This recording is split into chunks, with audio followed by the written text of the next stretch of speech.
Welcome to Journals of Self-Discovery.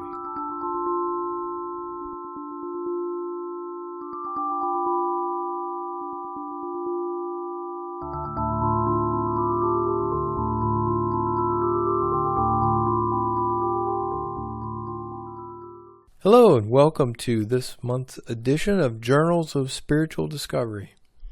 If you don't know already, there are show notes to each episode. If you go to spiritualteachers.org/podcasts, you will find links to all the episodes.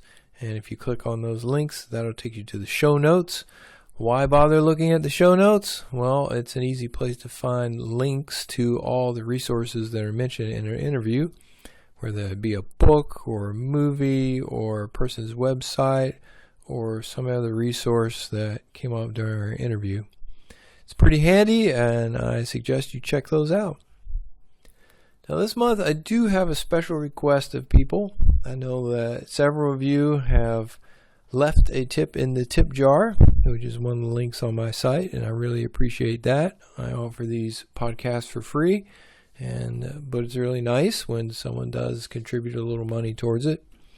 Like right now, I'm using a new recorder, which I bought just for this podcast. So thanks to all of you who've donated towards that. But this month, the money's not going towards me. Any donations I receive this month are going to the TAT Foundation. And the foundation is currently raising funds to build a retreat center in North Carolina. So I'm really excited about that project, and in fact they are in the final stages of raising funds for that and are doing a 60-day challenge, which I'm a part of. So I'm reaching out to all of you to help me help the TAT Foundation raise these last funds that they need to begin construction on the retreat center. If you'd like to know more about that project, you can actually go to tatfoundation.org/tat-home, tat-home.htm. If that's too complicated for you, just go to tatfoundation.org and click on the About button, and you'll see a menu, and in that menu just click Homing Ground, and that'll take you to the page to learn more about the retreat center that they're building. Well, now that all that's out of the way, let's get to the good stuff, and that is today's guest, who is Daniel Ingram. Daniel is the author of Mastering the Core Teachings of the Buddha, an unusually hardcore Dharma book. I was turned on to Daniel's work probably about 2 years ago. Started to read his book. I found it unusually hardcore, and I didn't get very far in it, to tell you the truth. But second time around, I've been looking at it again, and I've heard some very positive things about Daniel from a friend of mine who's worked with him. And this time around, I was really struck by the book. Wanted to talk to Daniel, and as you'll see, we had a really great interview. We talk about his early years of seeking, some of the common pitfalls that he's seen in seekers, as well as his, what I think, extraordinary claim that if you follow the practices as outlined in his book, that will lead you to enlightenment. So, without further ado, here is the interview with Daniel Ingram. First, I just wanted to thank you for taking the time out of your busy schedule to do this with me. I really appreciate your time. Yeah, happy to help if I can. Great. And I wanted to begin the interview, frankly, at the beginning, or the very early beginning. I was curious if you grew up in a family that had spiritual interests, or if that was something that just sort of developed on its own. Well, so I think all families are likely to have some relationship to spirituality, even, depending on how that goes. Both of my parents are spiritual in their very different ways. And my mom actually was doing Vipassana retreats before I even knew what that was. I was probably a teenager or somewhere when she did her first Goenka course. I'm not exactly sure when that period was, although it wasn't something we really talked about much. So it wasn't, curiously enough, even though my mom was doing Vipassana, we didn't really talk about that. And I got into it through totally different channels on my own. My father is sort of generically supportive. His spirituality is tricky to describe. He might be classified as an odd mix of scientific materialist, rationalist, academic, coupled with vaguely Christian something. He says the Lord's Prayer before he goes to sleep every night. And then he has seen and believes in ghosts. Mm-hmm. So put those together, but he's relatively open and unimposing about his religious views. Doesn't talk about them much, particularly, though clearly leads a very spiritual life. Both of my parents are very spiritual in their way. Mm-hmm.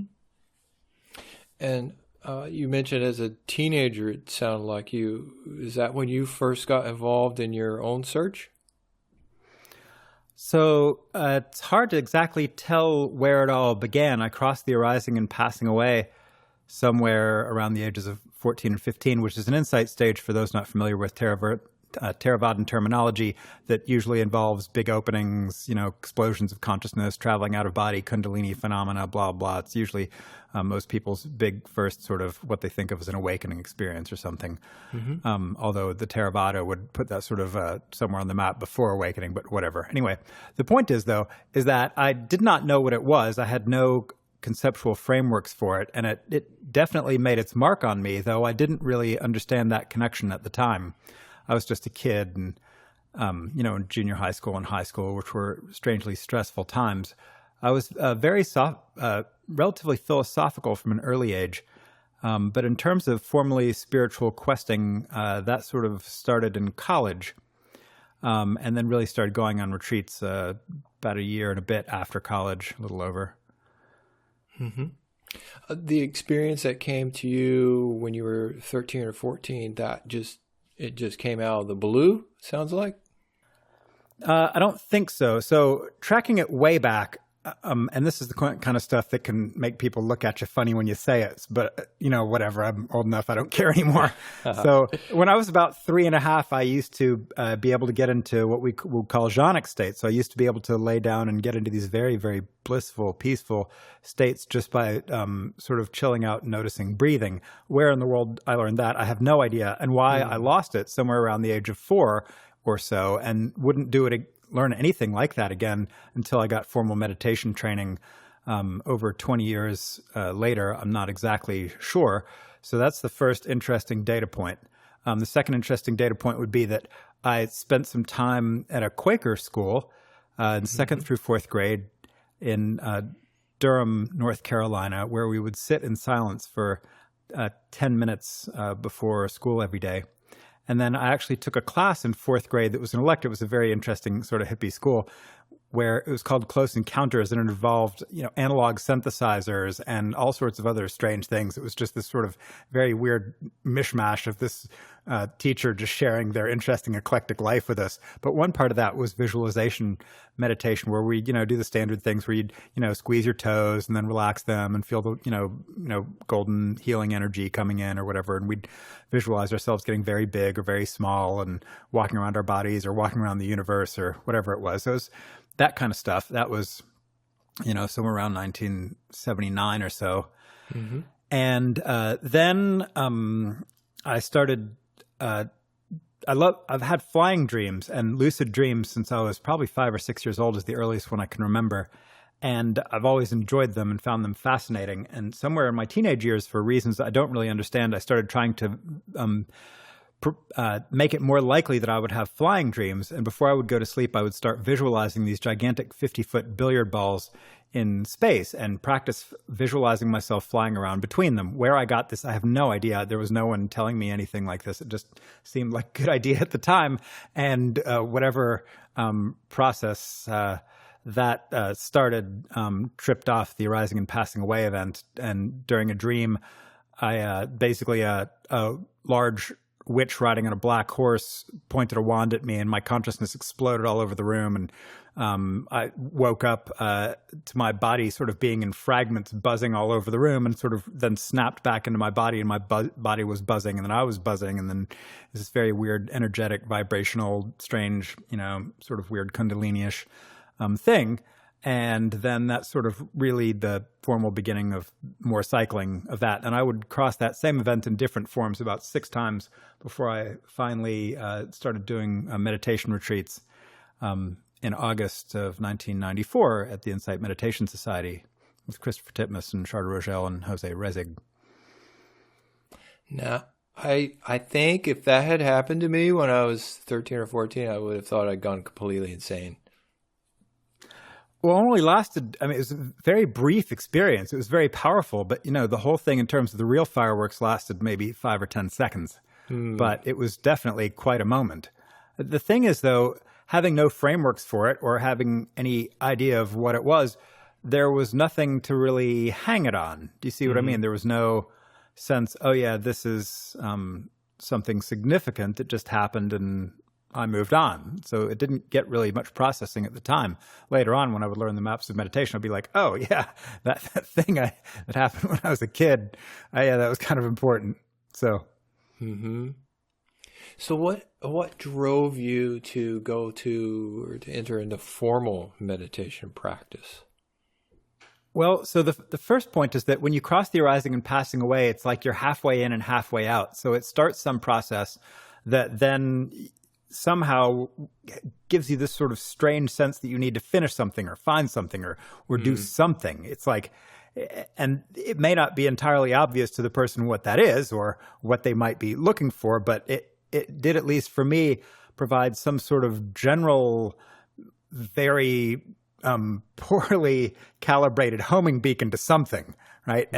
And so I philosophized and I did various things and sort of homebrewed some of my own meditation things along the way, and then ran into a guy named Kenneth Folk in college who also had crossed the arising and passing away under various circumstances previously in his life. And we were trying to figure this out, and we didn't really have any good teachers or things. So we sort of, read everything from Ken Wilber to, various other mystical writers like T.S. Eliot and stuff. And then finally, Kenneth Folk went back to California, and he met a guy named Bill Hamilton. And Bill Hamilton said, go do here's what you're looking for, and here's how to do it. Go do the 3-month meditation retreat, the Insight Meditation Society in Barre, Massachusetts. And he did that, and then he went off to Asia for a year of meditation practice there.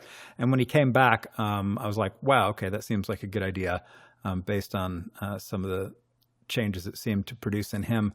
So some years later, I started doing my own retreats. And that was that. Okay. So I've heard the name Kenneth Folk before and seen it on the internet. He's about the same age as you? He is 10 years older. So he came out from California to play bass in the band I was running sound for. And then we became friends, and he ended up being a roommate of mine. And then I went back to California, and we kept in touch. And that's how a lot of that went down through Bill Hamilton's influence. Can you give me a sense of some of the traditions that you followed and experiences that you had over that period of time? Is that too big of a question? Yeah. Oh no, that's so there were 2 sort of main traditions, both of which are pretty explicitly Buddhist with a few little additions. So my first retreat I went on was with Christopher Titmus and Charles Rogel and Jose Rezig. Christopher Titmus was a Thai monk, so he teaches in a Thai forest style, though definitely filtered through his remarkable personality. Charles Rogel, actually, while she teaches Vipassana, actually came up in Hindu Vedanta with Punjaji, the Buddha of Lucknow, as he's sometimes referred to. And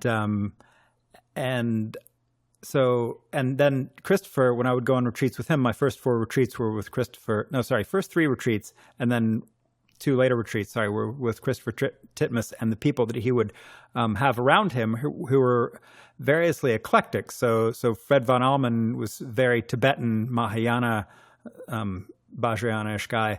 And then Yvonne Weir, I'm not exactly sure what she was, very spiritual and very wise. But and then Subhana, she was a mix of Zen and Vipassana. She's a rare person who has dual lineage in both of those traditions. So I would sit with them.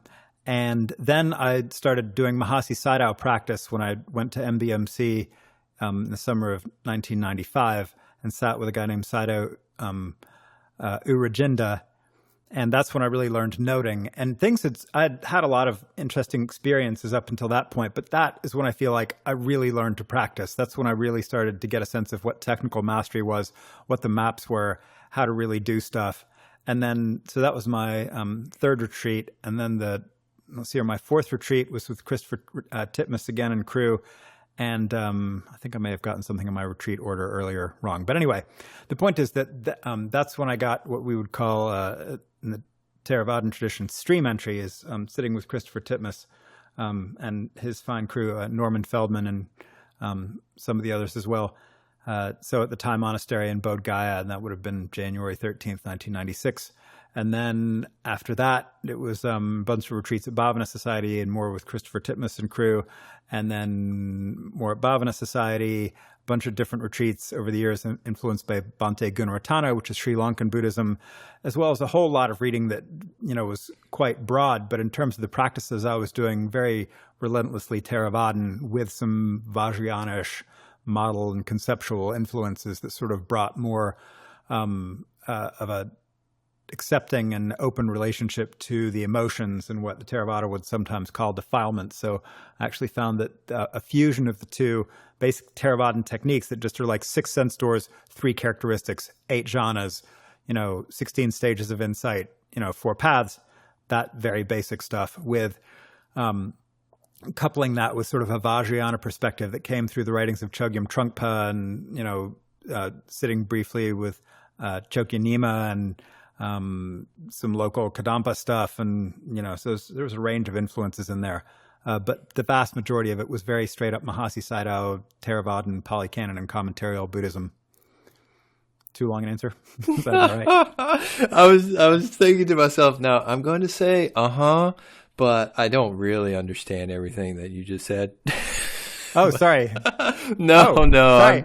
I'm just teasing a little bit. Please stop me at any time because I can just sort of go off. And so just please interrupt if you have any questions about anything, because I don't always understand exactly who my audience is going to be and who might be listening. So it's important to clarify things so it just doesn't sound like meaningless gibberish. I'm sure I recognize some of the names, and I'm somewhat familiar with some of the traditions, and I'm sure there'll be many people who are listening that are far more familiar than I am with all of those. One thing that you said that really struck me is this idea of a fusion of different practices or different traditions, which is something that I have felt in my path has been very important, as opposed to just following one teacher or following one tradition. Did you run into any opposition, if you will, within yourself or others that you shouldn't mix and match, let's say? Say that again so I understand your question a little bit better. Opposition within myself meaning? Meaning, did you have any thoughts that, maybe I should just stick with one tradition or one teacher, or did you have any teachers who recommended that to you? Because I think the idea of the fusion is important, but not everyone. Well, I mean, I've heard some teachers say you shouldn't do that. You should pick one thing and stick with it. While I was sitting with a number of different teachers, in some ways the emphases were very similar. So, 6 sense doors, 3 characteristics, meaning impermanence, suffering, no self, hearing, seeing, thinking, feeling, etc., is pretty core of Vipassana across the various teachers I was sitting with, focusing on the breath, learning to concentrate, learning to gain some metacognition on the mind to understand what it was doing and redirect it to what you wanted it to do, to, notice the sensations of the body, to not get lost in the stories and tape loops of the mind. Those were all pretty stock and standard instructions. There were some little differences here and there, but most of it was pretty straight up Theravadan Vipassana. Now, that's not to say everybody had exactly the same take on things. And where the divergence really became, the key divergence was later, when I actually had some insight, and I was sort of in what I think of as the middle stages, where each of the various traditions has various maps of what they think the territory of awakening should look like and how it should progress and what stages you should go through. And those really hinge on, at least from a Theravadan point of view, what relationship you should have to what are generally called the 10 defilements. So with the emotions and sort of darker emotions of greed, hatred, delusion, restlessness, worry, doubt, fear, those kinds of things, jealousy, etc., lust, coming up, and whether or not those should be, eliminated entirely or attenuated or seen clearly as they are becomes a great source of debate and division within the various strains of Buddhism. So the various strains of Buddhism, the Vajrayana, the Mahayana, and the Theravada, do not all agree on their maps of awakening. And, when you get into that territory and you're trying to figure out, okay, how do I tune my mind to get a more clear understanding of what's going on? And, the emotions are a substantial portion of what we end up having to deal with on the cushion and in the rest of our daily life. And your working model is likely to have a strong impact on how all that goes. Mm-hmm. And I came into it with one working model, which was a very straight up four paths Theravadan model. And then I ended up getting insights that convinced me from my own experience that that was not going to be an optimal model for what I was looking for. And then I was lucky enough to find the Vajrayana models, which advocated for a much more broad and inclusive relationship to the emotions, and by finding teachers like the 5 Buddha families, which sort of say they're the unawakened and the awakened versions of all the emotional energies. So, you can have Vajra anger, which would be sort of the awake version or whatever, which is or that kind of thing. It's a moderately dangerous concept that people can use to justify all kinds of terrible behavior all the time. Mm-hmm. But still, the point of sort of feeling each of the emotions as energies, as real living mammalian things, as more colors and textures, became much more important to me than figuring out how to eliminate the emotions that I didn't like or found unpleasant. And so that was where the real divergence between traditions began, and still continues in some ways. So, and the politics of around that is very complicated.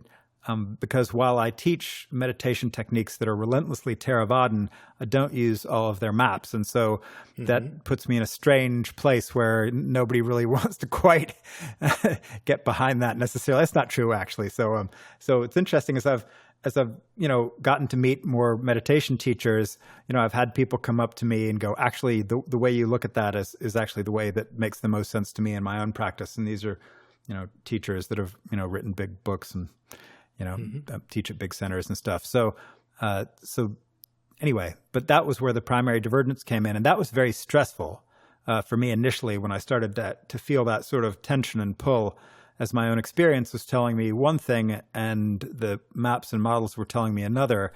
And that initially was pretty painful, and now I'm fine with it, but there was a transition there. Well, regarding your book, which lays out, I presume it lays out as best as you could your complete map of the stages to enlightenment.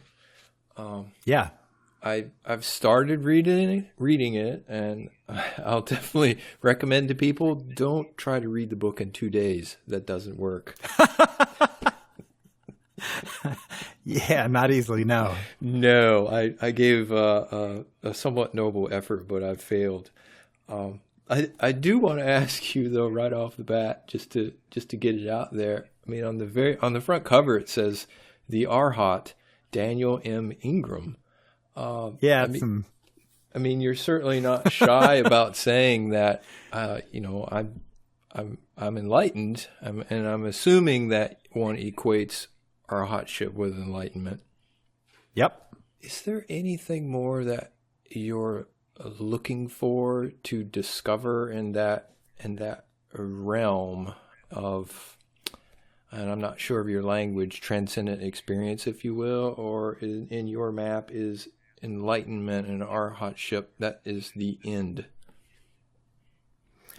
Yeah, it's a great question, and sort of the big question, really. So first thing, the word transcendent it would be I would actually say this is sort of the reverse of transcendent, in that it's sort of ridiculously embodied in a weird sort of way. So the first important point is that in this experience, whatever you want to call it, right? And so the politics of using this language is pretty toxic a lot of the time. So by saying something like, the Arahat Daniel Ingram, that could be seen by many as a pretty obnoxious or toxic move. And for some people, it definitely is. So my apologies to anybody if that caused any trouble for anyone. The benefit, though, is that some people go, oh, wait, it might actually be able to be done. You could actually do something real. This is, or at least someone's claiming that they can do something.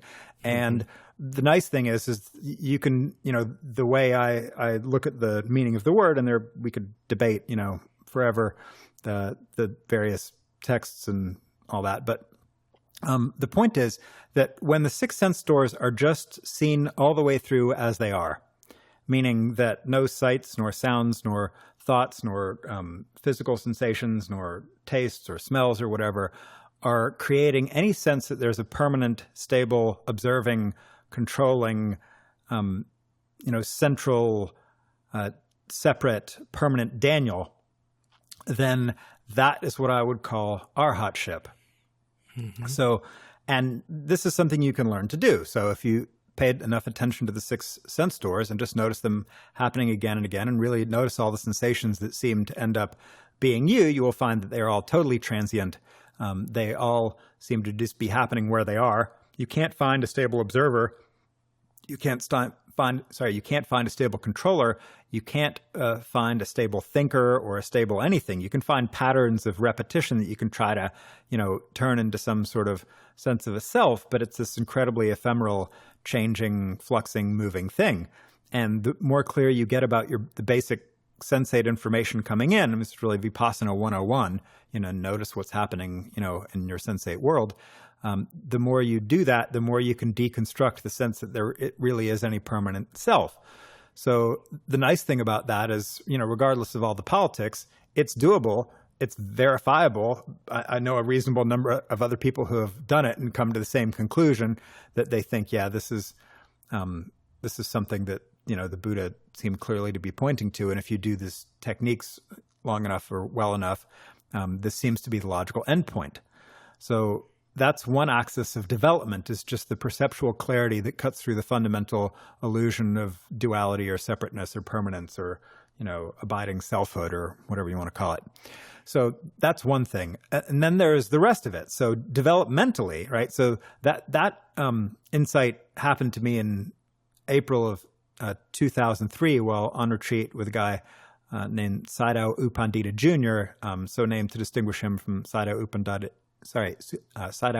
Sr., the monk who wrote a number of books and is better known than he is. But he was a remarkable teacher, and I'm very, very grateful to him and all the other teachers, by the way, for their support. I should mention that now.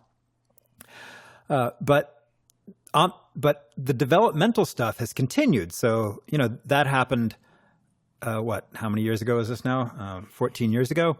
And obviously in my life, I've grown a lot since then. I became a doctor. I had a whole lot of, I guess I was already technically a doctor. I graduated from medical school, but it's not really like being a doctor, like going through residency and spending years working in, level 1 trauma center. So, I've done a lot of clinical practice. I've gotten older. I've, understood more about life. I hopefully have matured a little bit. And in terms of practice, things continue to unfold. That's the remarkable thing.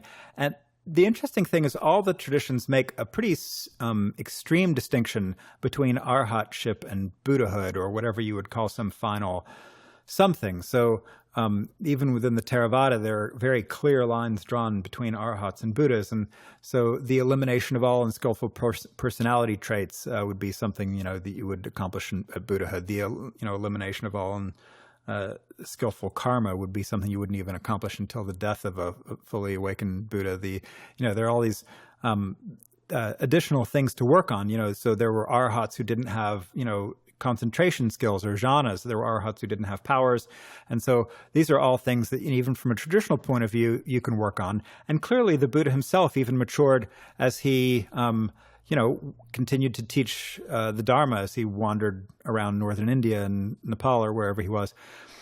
So, you can see sort of a progression as he taught in terms of, letting nuns into the order and, the way he related to the order and the way he related to teaching and the way he related to all kinds of stuff was very different from the moments after his first awakening, when he didn't even think any single other person could understand what he had understood, as it was too subtle and too difficult, which was the first conclusion he came to about the Dharma.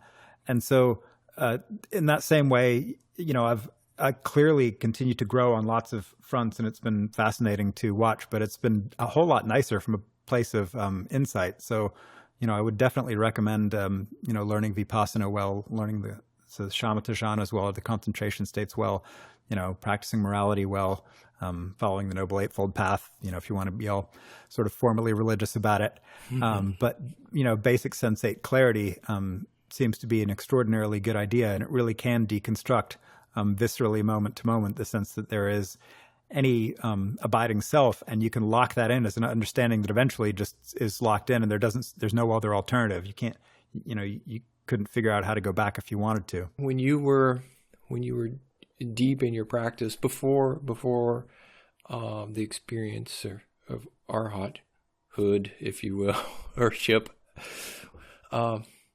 did you formulate the desire that, I'm after enlightenment, I want to be awakened, or was it something else that you were after, or did you even think of it in that way? You mean when I started going on retreats back at the beginning? Yeah, or in the middle stages, if you will. Were you aiming? I'm kind of thinking of myself, like I had this idea of enlightenment, and like I want this thing. I don't know what it is, but I want it. Was there something like that for you? So the idea was always very intriguing, and then I went on my first retreat. And when I went on my first retreat and I got to be around teachers who were clearly extremely wise and clearly very awake, it was like, that's it. I'm going for that. Have a nice day. I'm going to figure out how to do that. And I radically restructured my life, my schooling, my career path, and everything to fit with my retreat schedule, plans, and desires in the early years. And finances and everything suddenly took a total backseat to trying to figure out how to make that happen. Yeah, I'm nodding my head. I totally understand that drive or that desire or that reframing of one's life. Yeah. I believe that you make the statement in your book that if a person does the practices that you have outlined in your book, like that will lead to enlightenment. Is that that's a very bold statement to me. Do you actually have folks who have done that with the book, who have followed it and have gone through the stages? Yes. And so the first thing is these practices are not mine or anything. So they come out of original. Yeah. I mean, that's the first really important point. It's not like it's just my stuff, right? I was taught by a whole bunch of people who were taught by a whole bunch of people who got this stuff, from very old texts, and goes way back. So that's the first thing. Is I may have a slightly different voice to it or slightly different take on it, but it's not original material. This stuff has been well time tested in tons of monasteries for a very long time, and particularly in the 1900s to 2000s. What happened with the sort of real renaissance of Vipassana and insight practice and meditation that happened in Thailand and Sri Lanka and Burma in particular, really revived a tremendous amount of validation of techniques that were very, very old, and produced a whole lot of awakened teachers and a lot of awakened other practitioners. And, Mahasi Sayadow clearly showed that if you put someone who's willing to follow instructions and able to follow basic instructions in a Mahasi Sayadow, insight retreat, and you put them there for 3 months, they've got about a 50% chance of getting stream entry in that 3-month period of time, which is a really high success rate. And then after that, you're in the stream. So the other paths are, well, inevitable is sort of the wrong word. In some ways, in this lifetime, the insights and cycles just keep on going at that point, because then you've really thrown the switch and you're in the thing. So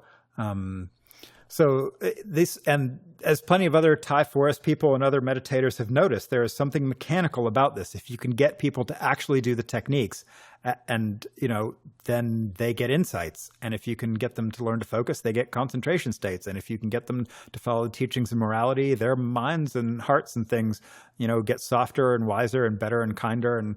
And that's just true. So it's verified again and again and again. I guess you could sort of point to my book and say, yeah, there are people who have followed my book to that. But what they're really following is a whole bunch of stuff that came from a whole bunch of people before me to that.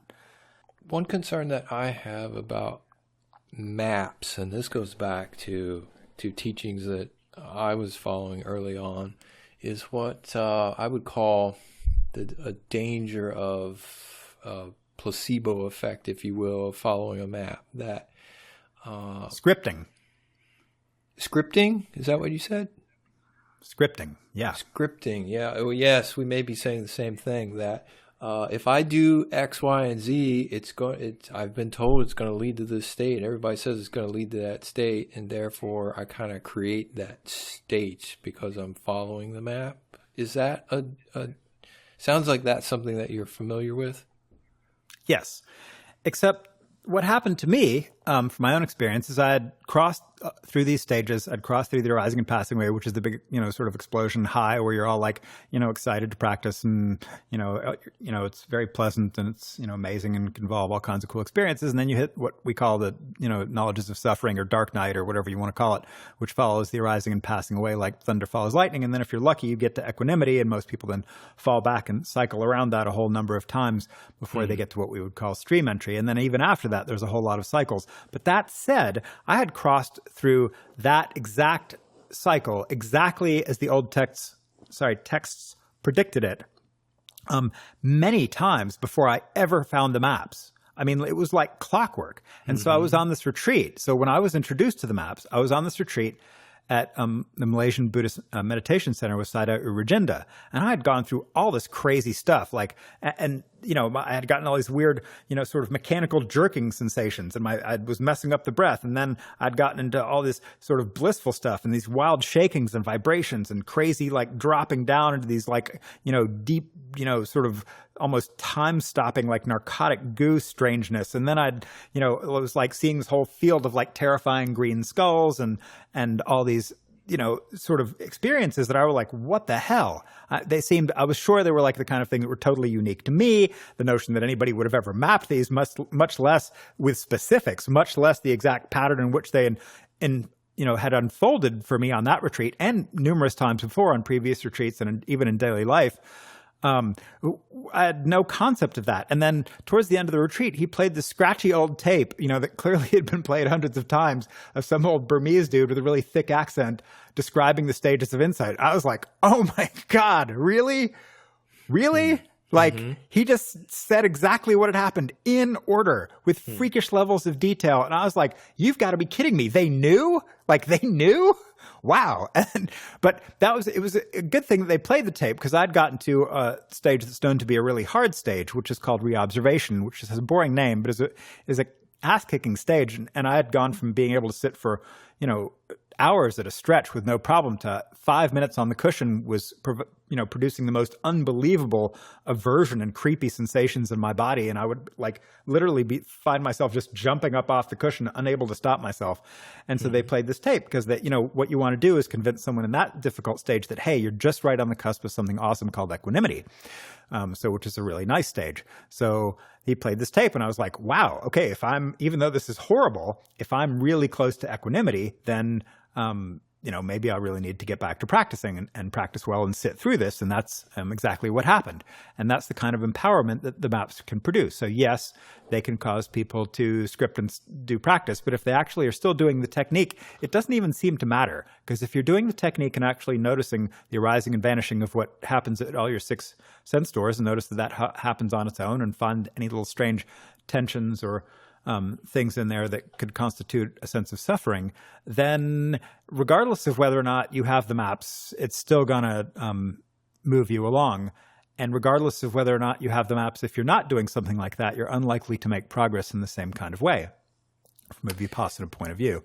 Yeah, Yes, I appreciate you saying that. It just kind of, the pieces of my argument fell in place, if you will, of it's what you said about if you're doing the practice. Because people who fall into the danger of the map are just reading the map and imagining. Right. But if you're doing the practice, it will, in walking, it will take you there. You can't fake it. That's right. And the other thing is, as hundreds, so I run a website called the Dharma Overground, and, it's got 5,000-ish members and I don't know how many lurkers, but quite a few.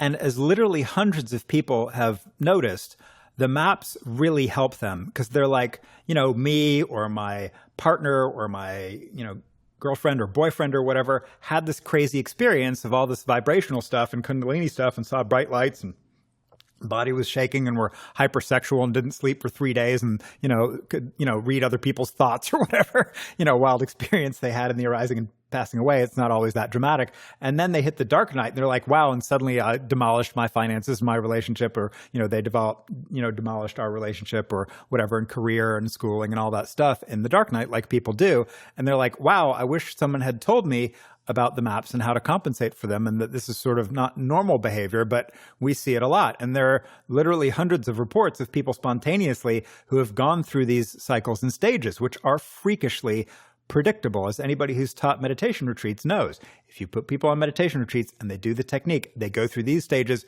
in order, have a nice day. And so as Vipassana teachers, we hang out and talk about the, relentless predictability of this. And people find it incredibly helpful to have that normalized, to say, oh, this is not just some weird, out of the blue thing. There are actually, bits of theory that can help me navigate this skillfully and not screw my life up and not make it more or less than it is and not fall into the standard traps. Because there are standard traps at each of these stages that people very commonly go wrong. And it's, not unique to them. I mean, it's just almost predictable. Just like you learn when you start searching for anything you think is a unique thought on Google, that hundreds to thousands of people have had the same question or thought.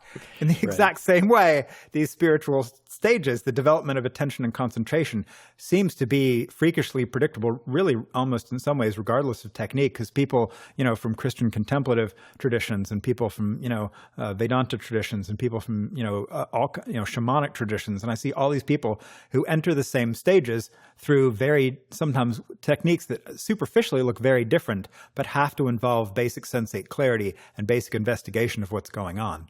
With the people that you have worked with, are there common traps, if you will, or is it pretty specific to each person? And if there are common traps, can you name a few of those and ways out of them? Yeah, so sort of going in order of sort of the most common things that people run into, and I'm just going to name stages and talk stage terminology. So this, what we call stage 2 is a stage called cause and effect. And in the stage of cause and effect, whatever you pay attention to has some consequence for how it moves, and how things move has some consequence for your attention.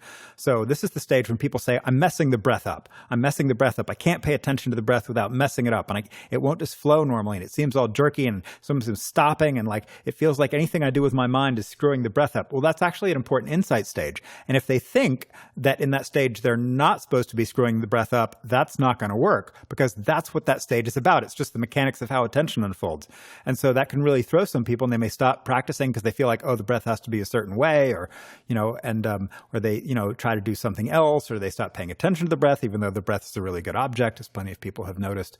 And so that's the kind of thing that can mess people up. Or the next stage is called the 3 characteristics, sort of a boring name for a stage that usually involves a lot of what we call hard pain and weird body tensions and weird back stuff, and your posture can get all goofy, and it can get weird neck and jaw tensions that are very asymmetrical, which can be really uncomfortable and can really throw people. And they can say, oh my golly, I must be a really horrible meditator because I've got all this pain, and I'm supposed to, it shouldn't be this hard, and they don't understand what's going on, when in fact that's a normal stage of insight practice. The next stage, weirdly enough, is ridiculously blissful for a lot of people and can involve a whole lot of, vibrations and kundalini stuff and seeing bright lights and, having sexual dreams and traveling out of body and psychic powers. Not everybody has all that stuff. So, I don't want to, make the, and it's a sort of a complicated stage, so it can have a lot of aspects it's worth reading about in detail. I'm not giving anything resembling a full description of it here. But the point is, those things can really freak people out. They can become sort of hypomanic or even fully manic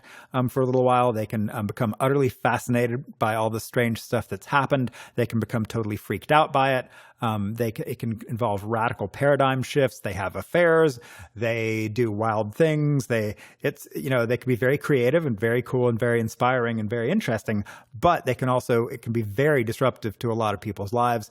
The next stage, weirdly enough, is called dissolution. And that's where all of a sudden all the wild, bells and whistles of the stage of the arising and passing away basically vanish. And people feel like they can barely get up off the couch. Like, they just kind of want to lay there and go, yeah, not much going on. And they're like, wait a second, I was just high as a kite and I had all these amazing abilities and my mind was so powerful and now I can barely meditate at all. And I feel like I'm just kind of like going to fall asleep or whatever. What the heck is going on? And they feel like they're going backwards, and that can be disorienting and confusing.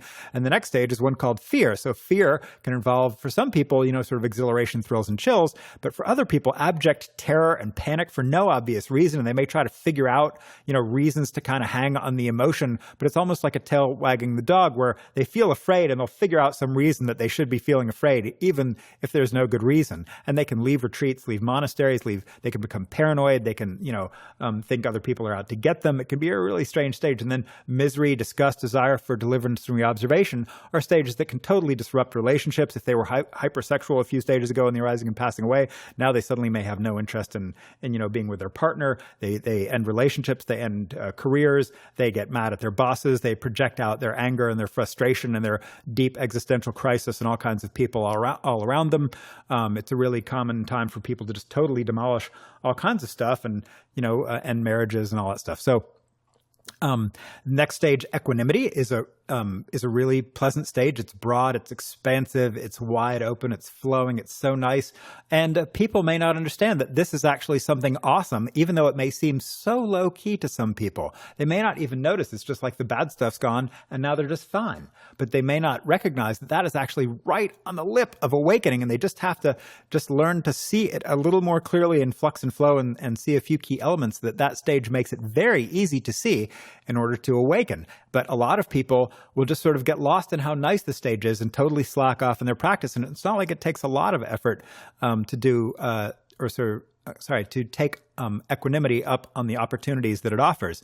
But it does take a little bit. And so a lot of people will just sort of slack off there and go, I'm fine. I don't even know why I was practicing. Everything's good. I don't know why I'm doing this. I'm just going to kind of walk down the road and go get myself a sandwich or something, when, maybe actually a few more minutes on the cushion or something might have been all it took to really get some serious insight. And there are lots of other temptations that arise along the way, but those are some of the most common ones.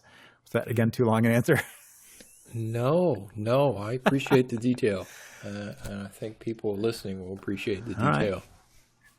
And there's a lot more details to this stuff written down if you want to check the standard sources like, Abhidhamma and, Visuddhimagga, Vimudhimagga. There, a number of places these things are written down. My book, obviously, Mastering the Core Teachings of the Buddha.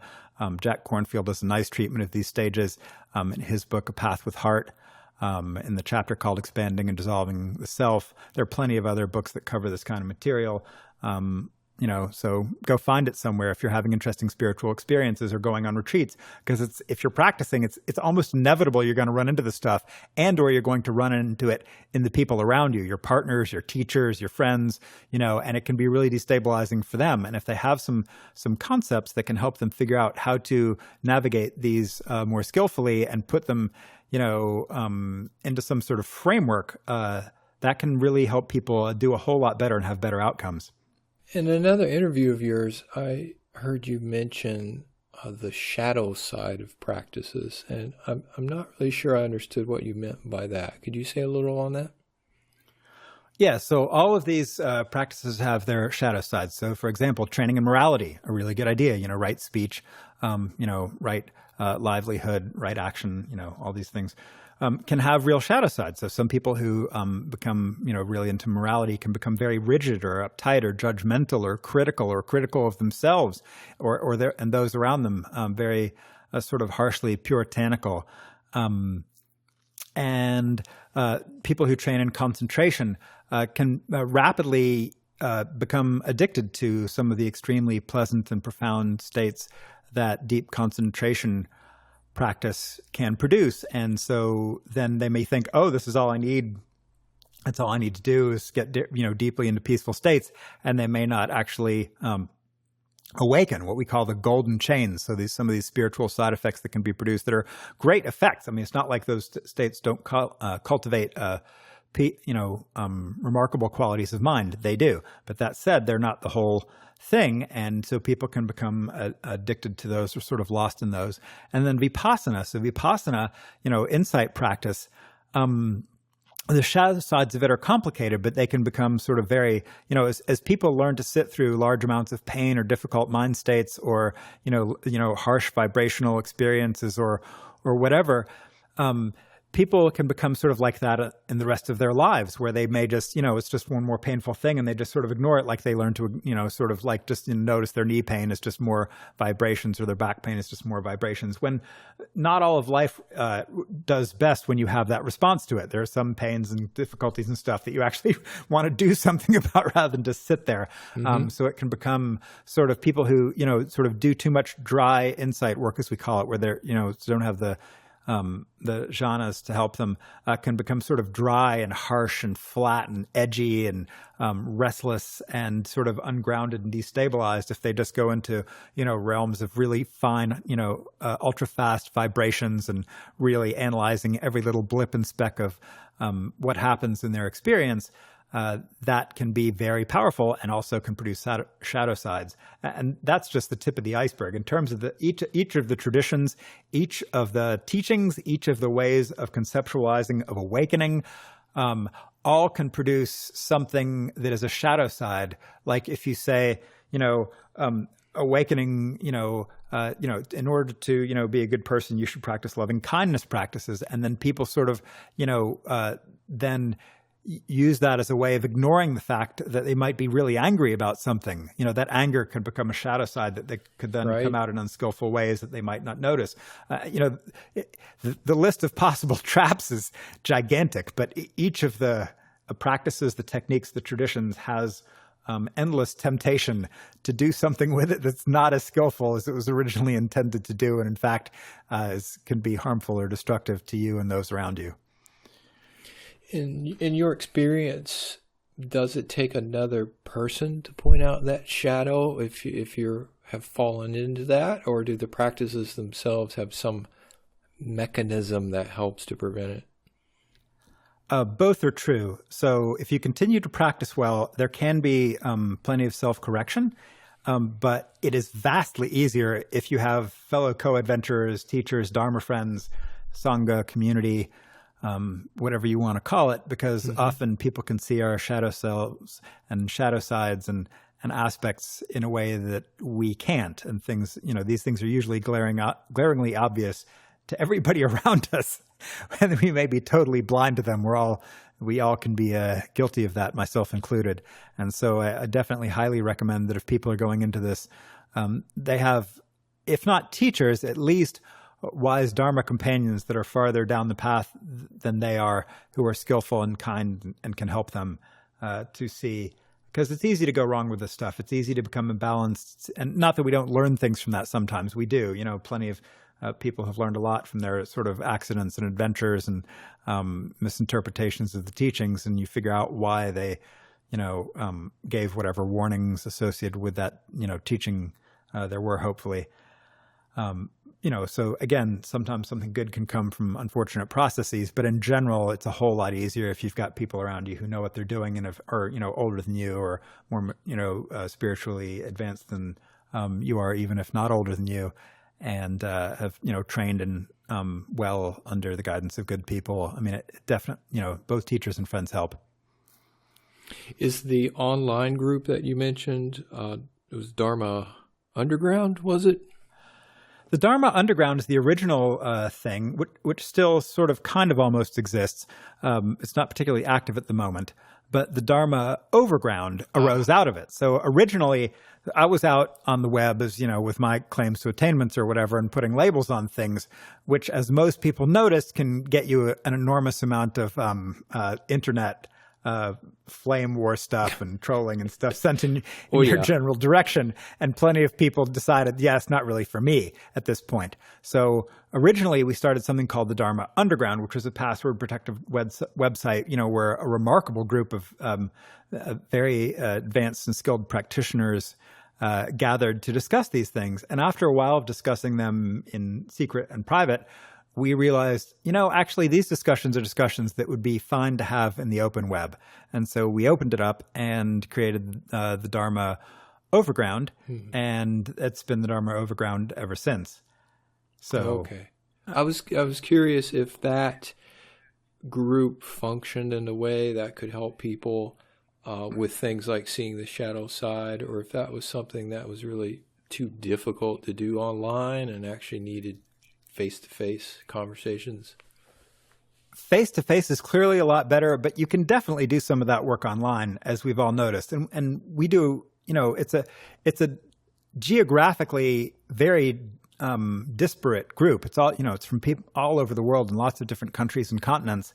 And not only do online forums clearly show that people have shadow sides and that you can point them out, not always with perfect accuracy, but enough to, but you definitely get to see people's shadow sides. You definitely get to see people pointing those out. And you can also keep in touch with people through other media like Skype or, other online, or phone or other ways. And we do occasionally have gatherings where we have met together or come together in various ways. So through all those methods, it is true that the Dharma Overground has helped lots of people to practice, and there's a diverse range of talent there, but a reasonable number of the people who help contribute there are quite advanced in terms of practice, very skilled, awakened, technically savvy, scholarly, and there's a real pool of talent there that is willing to lend a hand to people. So that's one of the nice things about that group is for all the complexities that happen when you run an open online forum. That said, we have had a reasonable proportion of people there, and still do, who have a lot of insight, a lot of skill, a lot of Dharma depth to offer, and offer that freely. So when you use the word awakened, what do you mean by that? So when I use the word awakened, I use it in the same sense that I meant it earlier. I would add some, the maps get a little complicated, but awakened would be someone who has at least stream entry, and a stream enterer has, so a stream enterer would be the first stage of awakening in a Theravada map. So 4 paths, stream enterer, second path is, Sakadagami, or, once returner, and then there's third path, which would be Anagami or never returner, and then there would be Arahat's fourth path. And then there's, you can get into Bodhisattva Bhumi models or, Buddhahood levels or, whatever you want out past that. If you want to go for those kinds of models, which are interesting enough, and why not? So, because there's probably more stuff to map out there. So that's, when I think of the stages of awakening, that's what I'm thinking about. And I still look at this through sort of a modified Theravadan lens with some other concepts added in through some of the Mahayana and Vajrayana stuff. But the technical definition of a stream enterer is kind of complicated, but usually involves having completed a whole cycle of insight up through, mind and body, cause and effect, 3 characteristics, rising, passing away, dissolution, fear, misery, disgust, desire for deliverance, reobservation, equanimity, and then getting path and what we called fruition, where the entirety of reality vanishes and then reappears. And then that changes the brain in ways that makes one a stream enterer. Their waking experience may not be all that different, sometimes depending on the person. So how people react to this and how they describe it varies pretty widely between people and practitioners. It's been interesting to see that range. But at that point, they tend to cycle naturally through the stages of insight. They have other things they can learn to do with their minds. And at that point, other stages of awakening are likely to keep progressing while they're alive and their brain's in good shape. Mm-hmm. So, but when I think of, sort of the walking around awakening that comes with the later paths, is a real sense of appreciating the immediacy of experience. So that each moment is really that full, immediate, complete moment, that any sense of past or future or just thoughts occurring now, to the degree that that is naturally seen, that is some aspect of awakening. To the notion of what I would call sort of intrinsic manifestation or awareness or luminosity or however you want to put it, that the awareness of phenomena is within the phenomena themselves. So awareness is not some centralized thing, but is intrinsic to the manifest colors and textures and space and everything that make up experience. The degree to which that person appreciates that reality is happening naturally, not in anyone's control or controlled by any central sort of agent. The degree to which so as a walking, living experience, one appreciates that the whole thing is happening totally on its own. And the degree to which someone appreciates that there's no sense of a centralized observer. So that there is not some intelligence or some spot in the middle of your head or, behind your eyes or wherever you think it is, or in the middle of your chest or wherever, that is sort of the center point or stable, person. And to the degree that that is experienced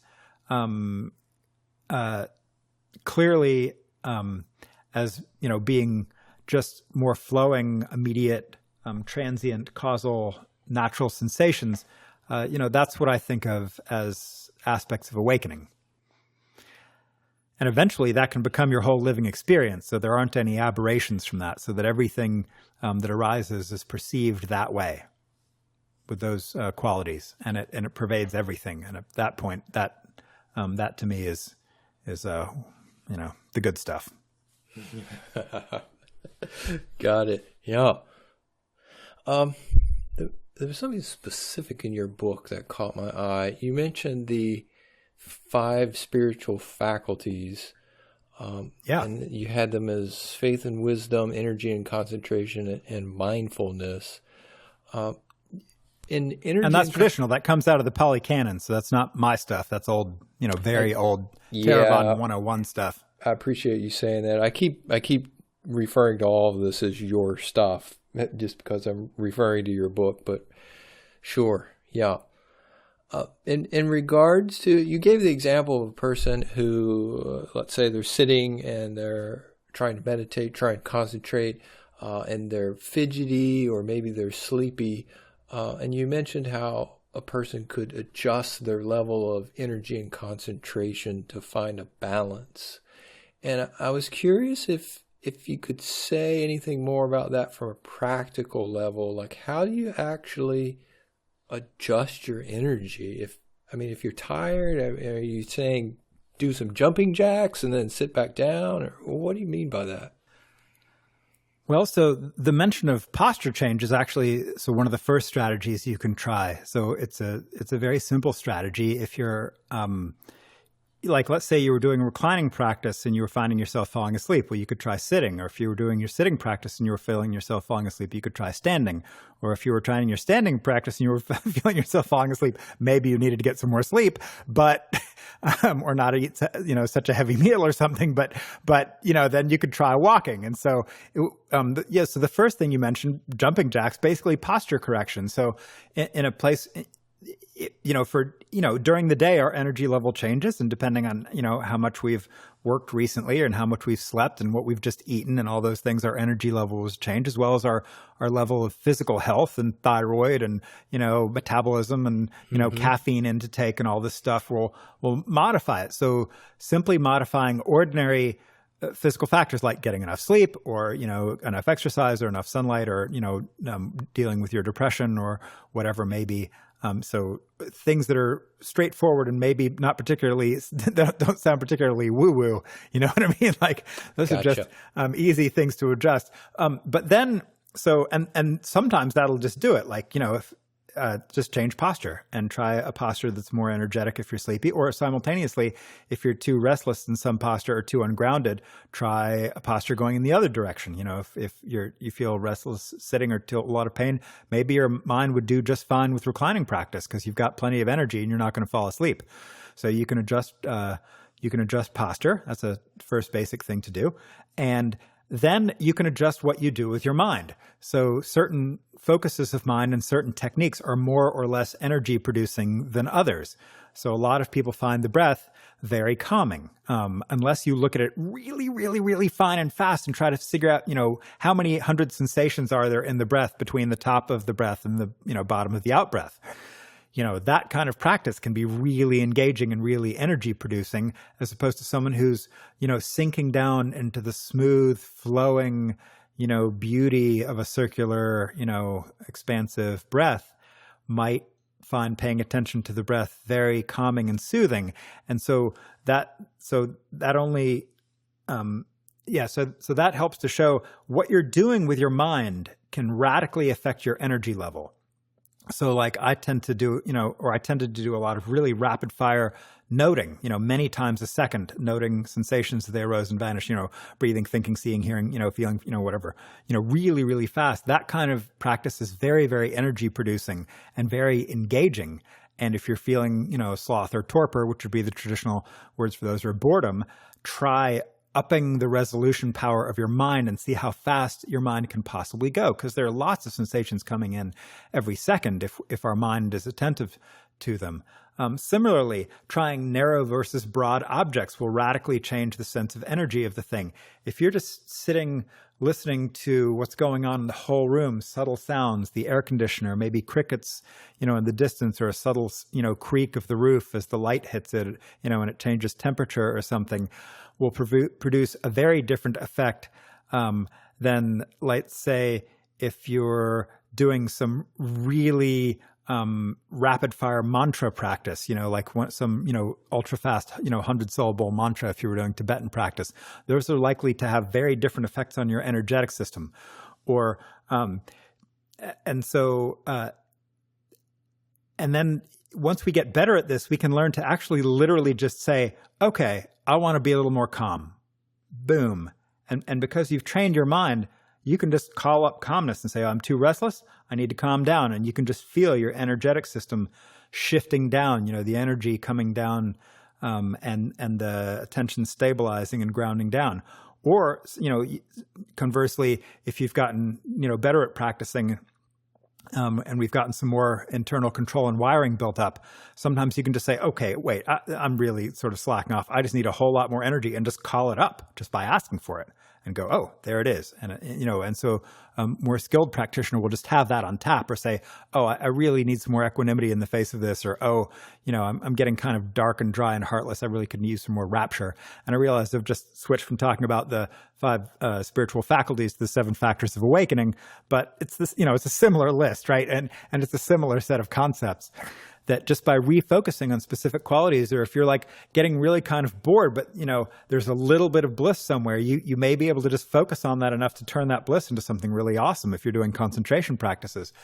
And just recognizing that you can do that, and learning how your brain does that, and seeing, okay, if I direct the brain this way, it does this. And if I direct it that way, it does that. You can learn for yourself exactly what works for you and what brings up energy, what moderates energy, what brings it down, what increases concentration, what broadens concentration, what focuses concentration, what leads to better investigation, what leads to better acceptance, what leads to better, you know, equanimity and tranquility, and what leads to better mindfulness. And sometimes, you know, like if you're feeling yourself getting lost, maybe you just need to open your eyes, right? I mean, some people, if they close their eyes early in practice, will just kind of get lost in their thoughts. And maybe you need to ground in an external object like a kasina object, or a candle flame, or a, you know, a Tibetan tanka, or which would be, like an image of, something like a green tar or something. Maybe you just need some external thing because when you close your eyes, you're just going to get too lost in your stuff. And other people have their own other sets of issues, which, this is what, makes it hard for me to practice. But luckily, any well-developed tradition will have a large number of remedies. And if you have good teachers around, they should all know them, because that's hopefully how they got there and why they're able to teach, is because they know how to help people through some of the stages and know what the standard remedies that work are for each of the various difficulties that can arise. Is the Dharma Overground, is that a place where, well, it sounded like that's a place where people can go and find who you would consider to be good teachers? So the structure of the Dharma Overground is really interesting, and that there are a reasonable number of people there who are sort of formally Dharma teachers. They have classes, they lead retreats, they, do whatever. But there's a larger portion of people who are, I guess you could say that they teach Dharma because they help people learn to meditate in an online form, but they may not explicitly necessarily think of themselves as Dharma teachers, or they may not have that as sort of their explicit day job or their, major hobby. A reasonable number of people there are just other people who have insight, who like helping other people to gain insight or concentration, or to learn about, the old texts, or to navigate the politics of Buddhism, or whatever it is. There are lots of things to learn in this business. And plenty of the people there are just sort of volunteers who love talking about the stuff and love exploring it and love sharing it, and that's just their thing.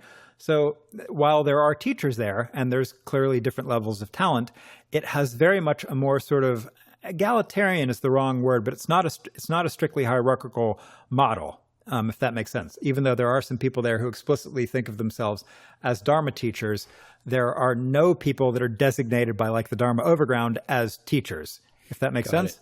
Got it. And so it's got a sort of a more, again, egalitarian is the wrong word, but it's not socially, structurally hierarchical, even if there is a hierarchy of talent. I ask because I didn't follow a Buddhist path myself, and it's not something that I know a lot about, but I do have a few friends who've been in some groups, and I've sat in on a couple of groups, and it seems very rare to me to find a Buddhist group that is talking about attaining enlightenment. Like that's why we're here. That's what we want to do. They seem to be involved in a lot of other things, in my opinion. So I was curious. That's true. I was just curious what I found what you thought was like, if that's what I want, awakening, enlightenment, whatever you want to call it, where should I go? Yeah, so that is,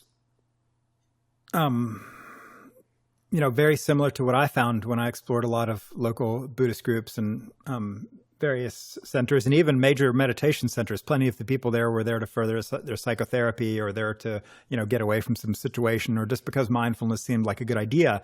But even on, somewhat long retreats, plenty of the people there would have thought that the concept of awakening would be an absurdity. And of course they couldn't awaken, which is ridiculous and sad, right? I mean, these are a lot of very accomplished people who may have, learned to do all kinds of other things extremely well. And I'm sure they could learn to meditate very well too. And some, eventually do. But the focus of Buddhism as it comes to the West not being awakening is a prevalent one. And that was actually what I initially found, I had a very hard time finding local people who was into who liked, the kind of stuff I was into, which is states and stages and maps and old techniques and really delving into this stuff deeply and learning it for oneself, which you would think would be the focus of Buddhism. But most of the time, Buddhism as it comes to us is more of a sort of moral lessons and some nice dogmas. And it's kind of more like, what church is for a lot of people, which is a spiritual place to gather and get support from friends around a common set of teachings and dogma and icons and stuff. But wasn't designed for, radical perceptual transformation and plunging the depths of consciousness. So that's one of the reasons that the Dharma Underground and then the Dharma Overground were formed, is that I was having myself a very hard time finding other people to connect with on this stuff. And even when I went on other online forums that were available at the time, if you actually started talking about real practice, the flames and trolls would just come out, and it could get pretty it didn't look very Buddhist, but just put it that way. Anyway, so this website, and then a number of its sister websites. So there are a number of spinoffs, like Awake Network, which at one point was the Dharma Forum, refugees, and Baptist Head, which is, some of these are no longer online, but there are a number of sister forums also that have that same spirit as the Dharma Overground, where we think the point is deep practice. The point is radical transformation of consciousness. The point is learning the old states and stages. The point is exploring these things as far as they can go and as far as we can figure them out in this lifetime. And we believe it's doable, that we can do it, and that the old techniques and tricks work, and that if we just get the dose high enough, through retreats or enough daily life practice or whatever, this stuff will happen. And so that's basically, it is a very different paradigm from what you find a lot of places. And weirdly enough, a lot of the places that are not into this stuff, when you say those kinds of things, really react, not very politely. Mm-hmm. So, so if and that's fine. Everybody's got their thing, right? And so if your thing is something other than states and stages and, really deep, learning to do all kinds of cool stuff with your mind, cool. Plenty, fine. But if you like that kind of thing, then there are places you can go for that, and places online and places in real life, so there are plenty of good meditation centers with teachers who will talk about these things and, really do expect real progress and real practice. And anything else other than that, they're going to be like, what the heck's going on? Why are you not making progress like we would expect progress if you were actually here doing the techniques? What do you think happens to a person who dies but hasn't awakened? Yeah, so the whole rebirth question it's funny, I get asked that one a whole lot. It's a weirdly popular question. So the first thing is, I've had past life experiences where, I have this notion that I was a this or that in some previous existences. So those are interesting experiences to have, but practically, I would say the point is, in this life, if you awaken, it will be vastly better. So there is no comparison from my own experience and the experience of my fellow Dharma co-adventurers in the before and after. It makes a gigantic difference. Not that not that it transformed every aspect of this mammal, right? There's still a mammal. There's still this body. There's still this life. I still pay bills. I still go to a job, and there's still illness and sickness and conflict and all that stuff, right? But the experience of it and the perspective on it is really different and really better. And so regardless of anything about next lives, I would just do it in this one because it's totally doable. Just, go to Panditarama Lumbini and do 6 weeks or 3 months there or something and rock it out. Just follow instructions and get awakened. And, it's sort of sounds cookbooky, but it actually is, because people who go there and follow the recipe get awakened and get insights. So, or go to Panditarama in Yangon, or go to MBMC in Penang, Malaysia, or go to Tathagata in San Jose, California, or go do the 3-month at IMS, the Insight Meditation Society in Barre, Massachusetts, or, there's lots of other options. There are a bunch of centers in Thailand, and there's plenty of other good teachers and traditions, or go find, it in some, Tibetan tradition, or there are awakened Zen masters. Go study with these people. Do what they say to do, within reason, don't allow them to exploit you or anything, which happens on occasion, as we all see from the scandal sheets. But pick good teachers, follow their instructions in reasonable dose, and go wake up. And so, because I don't think there's any excuse not to, unless you've got, serious debility or serious, so there are people whose brains and bodies are just not going to handle what it might take. Okay, fine. But if your brain and body are in pretty good shape, then go do it, because it beats the heck out of not doing it. And so I don't see any reason to sort of ask questions about some other life or some other thing when it is totally available here. You just got to dedicate the resources and time, and interest. It's straightforward from a weird point of view. And would you say the difference between someone who's awakened and someone who's an arahat is a matter of time and dedication and energy? Yeah. Okay. So so again, we get into the complexities of the politics of that word, which obviously I asked for when I put the word on the front cover. But yeah, so it's a question of like, there are plenty of awakened people who haven't dissolved that last little bit of center point, that last little bit of holdout of sense of stability or isolated independent perspective or whatever. But the brain only has so many tricks, right? There are only so many categories of sensations that it can try to pretend ourself.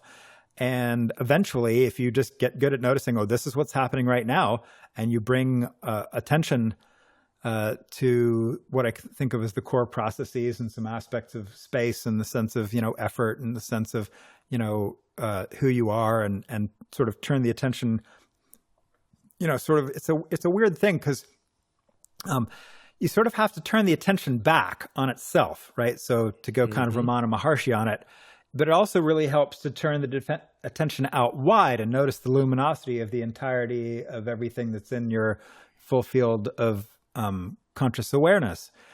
And so if you do those long enough, eventually there's no more tricks the mind can throw at the thing, and it just flips over. So yeah, I mean, from a certain point of view, it's a question of just time and maturation of the thing. But there are techniques and focuses that can help, as well as, I don't mean to get all woo-woo about transmission. There is definitely something to be said for hanging out with people who have done this. And I'm not the first person to have noticed that. You can attribute it to whatever magical or ordinary effect you like, but the effect is real, regardless of what you ascribe it to. And those people are around. I mean, you can find them there. And there's enough of them out there these days that, unless you're just incredibly poor or have very few resources or whatever, there are ways to find and sit with these people and hang out with them. You mentioned a couple of books, and that reminded me that a key book for me early on was The Experience of Insight, which is Goldstein, I think. I found that incredibly valuable. So I was curious if, other than your own book, if there were any other sort of introductory texts that you would recommend to people. So I recommend Mindfulness in Plain English by Bhante Gunaratana. Fantastic stuff. If you want a deeper dive into some little more complicated, a map of the journey, I think it's by Udjodhika. That's a great book. I really like A Path with Heart, if you like it sort of a little softer and more eclectic and slightly new agey. That's by Jack Kornfield. Still a fantastic book. There's a lot of deep spiritual wisdom in there. It's almost so nicely written that you can miss how much good stuff is in there. If you like things a little more liturgical, or I would recommend Buddha's Path to Deliverance by Jnanatiloka, and it just takes a lot of real core Theravadan texts and says something nice about them, organizes them well. And if you like more of that kind of thing, I would, you could pick up like the Vimudimagga or the Visuddhimagga, the Path of Freedom and the Path of Purification. Those are, now we're getting, those are more complicated to get through, and particularly the Visuddhimagga is a hog. It's a hard. If you thought my book was hard, give that one a shot. Anyway, if you like that kind of thing though and want a sort of a more modernized summary version of it, you could check out Shyla Catherine's Wisdom Wide and Deep. So that would be a more modern sort of distillation of the Visuddhimagga and the stuff in there. What else is good? In This Very Life by Sayadow U Pandita. Fantastic, straight up Theravadan stuff. Can't remember why in the world am I not saying this. Practical Insight Meditation, my favorite Dharma book of all time. So by the Venerable Mahasi Sayadow. So Practical Insight Meditation, a book that is small, pithy, outrageously to the point, and people, it's amazing. People read it and they don't notice how much ridiculously cool information is in it. So if you read it, really, really look at what you're reading, because I talked to lots of people who are like, oh yeah, I read that and blah, blah, blah. And I'm like, no, if you read that and you followed what it said, you would not be asking me the questions you're asking. You would know for yourself. So it's a book that would be easy to underestimate because it's not very long, but like the first 40 something pages are gold. Just, yeah. I mean, the whole book isn't that long, but yeah, the first 40 something pages are amazing. Yeah. And I just wanted to clarify with people that I don't think that your book is hard to read. It's dense though. It's something that's meant to be practiced as much as read, and that's true, and really digested. So yeah, just to try to read it like you're skimming through it is impossible and probably a waste of time. That's probably true. Yeah. I really enjoy film, and I find that film can be particularly inspiring sometimes in terms of ideas. Are there any films that you ever recommend to people or that have really caught your eye that have a spiritual bent to them? That's interesting. I haven't thought that much about that one. What the bleep do we know? It's all right. It's there's some profound stuff in there. It's actually, so that's a good one. What else comes to mind? It's funny. I don't generally think about film. I sort of lead a hyper compartmentalized life where I keep things in sort of different categories, and I don't generally think about. I think of movies mostly for entertainment, and don't think them about a lot about them in terms of spiritual teaching, and perhaps. I should. I mean, they're the classic, Buddhist movies out there, but none of them really look like, to me, what I think of as really good stuff you would follow for practice. Yeah. I was just curious. Are you? Are you a teacher, or can people study with you, or how do you see yourself in the spiritual landscape? Yeah, so the answer is no, and kind of, sort of, maybe a little bit is how this works. So I work a full-time gig as an emergency room physician, more than full-time actually. And then on top of that, I have I'm an assistant medical director of a level 1 trauma center emergency department in northern Alabama. And those two things take a whole lot of time. Then I'm married, and so I like to make sure that my relationship gets some attention. And I have you are a wise man. Yeah, there's something to be said for that. If you're going to be married, you might as well try to do it well. And then I have been run the Dharma Overground and am its main administrator. And not that I don't have some other people who help me moderate it and run the place, which I do think. So I'm very thankful for all of the people who help make that place what it is. But it does take some time to go through it and pay attention to what's going on there. And then, yes, I'm trying to finish up the second edition of my book, which is taking most of my free time these days when I'm not doing all those other things. And somewhere in there, I like to have fun and sleep and eat and all that stuff. So, and exercise. And so I don't have a whole lot of time. So I do, sometimes get emails from people, and I'll try to get back to them within a few weeks. Usually I do occasionally have Skype calls with people or telephone calls with people. That's usually a one-time thing where I refer them to people who have time, which at the moment I don't. I'm trying to figure out how to strip my life down at the moment. It's not as easy as you might think. So that's a 2-year project to figure out how I'll have a little more time and space to do some more Dharma things. But in the meantime, there are all kinds of other good people out there that you can interact with and study with. If you're looking for contact that's more than like one conversation in which half of it is me directing you to other resources. Sure. You have a website. What's the address for that? So you could look up integrateddaniel.info or interactivebuddha.com. They both direct to the same website. Is sort of my own personal website where I post some Dharma stuff, and there's some a few videos and some podcasts, and the book is available online for free, by the way, there if you want it, or you can find it on the Dharma Overground. There are plenty of other copies in the world, or if you want to pay for it, you can buy a copy or whatever, but it is available for free because I like to try to keep money and the Dharma as far away from each other as possible most of the time. I use the little bit of money I get from the book to help fund the cost of the website and some other Dharma stuff I do. Nice. So, yeah. And don't take anything for teaching. So if you're wanting to give me any donation or anything, I won't take it. You could give it to Doctors Without Borders or your favorite charity, someone who's out there saving lives and doing good in the world, because I'm doing okay. Nice. And then let's see here. And then there's the Dharma Overground. That's dharmaoverground.org. And there are a lot of people there who like to help other people to learn to meditate well and explore these things and have fun. And like any online forum, it has its fiery and sparky and trolly and, complicated moments. But that's just, right. That's the internet. We all know that by now. So you shouldn't expect anything necessarily different there, though we do try to keep it, to a dull roar as opposed to a endless screaming. So those are some of the additional resources that might be helpful. Great. Nice.